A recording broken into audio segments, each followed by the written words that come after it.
Well, good morning, Gathering Network kids. Welcome back to Kids Zone. It's been a while since we've been here together. I'm so thankful to be with you this morning. Now, we are sort of turning a corner into a new part of God's story in the Old Testament. If you have been with us and remember the last couple months, we've been in the book of Genesis and unpacking some important stories along the way there, mostly focusing in on Abraham and his descendants and God's promise to take care of Abraham's family. And so here we find ourselves starting the book of Exodus, and we are introduced here in Exodus to a man named Moses. Now, we left off with Joseph. Joseph had taken care of his family and therefore taken care of God's people in Egypt during the famine. And the people of Israel ended up living there for a long time. It's been about 400 years between Joseph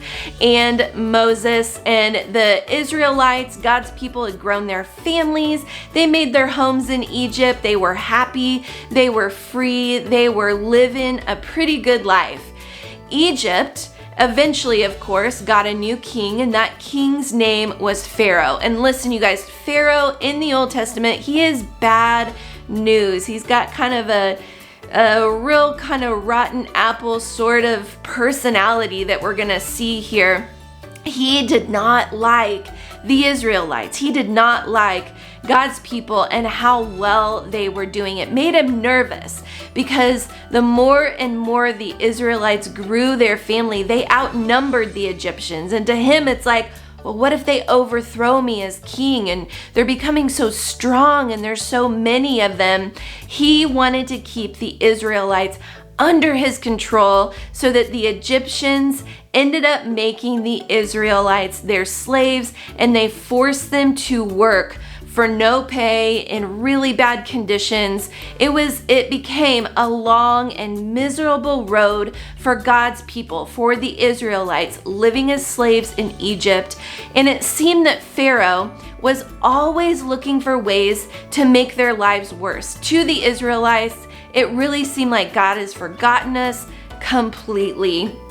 But as we know and have learned from Genesis, often it can seem like God is forgotten, or that he's not paying attention, or that he's distant and really far away. And really what's happening is he's working things out in his own time.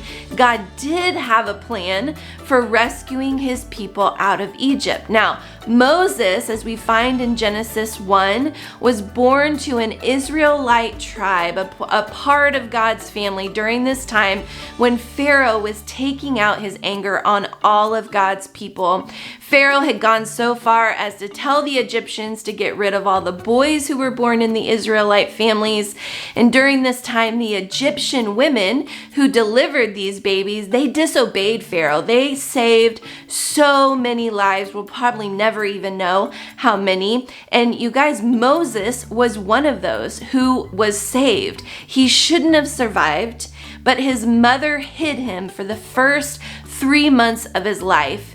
And eventually she decided, gosh, I can't risk this anymore. I really need to figure out what to do next so that I can save Moses' life. Well, she built him a basket. And this is probably what you know about Moses. She built him a basket, put him in it, and put him out on the river, hoping that someone would find him and save him.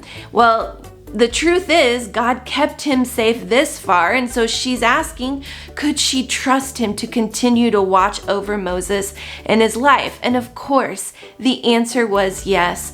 The woman who found Moses in that basket on the river, you guys, it was Pharaoh's daughter. She decided to adopt Moses as her own and never tell anyone where he had come from, not even her father.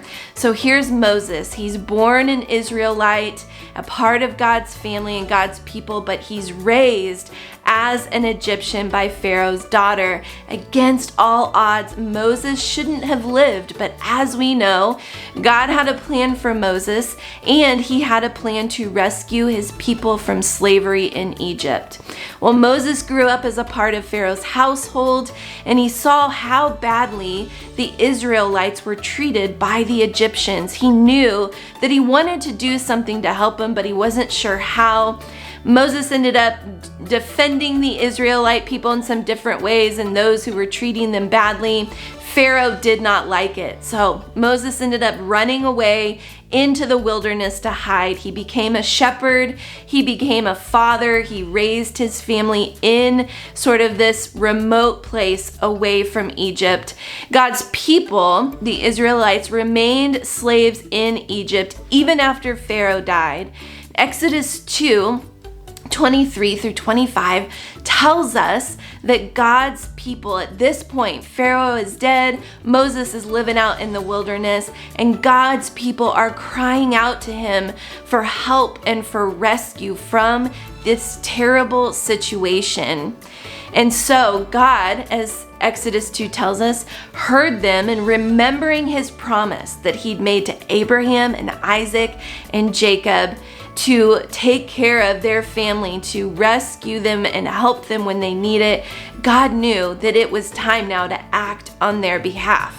So in the weeks to come, we're going to unfold this story with Moses, find out how he leads God's people, figure out how they make their way out of slavery and into freedom. And I'm really looking forward to digging into this with you guys. So take some time with the discussion questions, and I'll see you next week.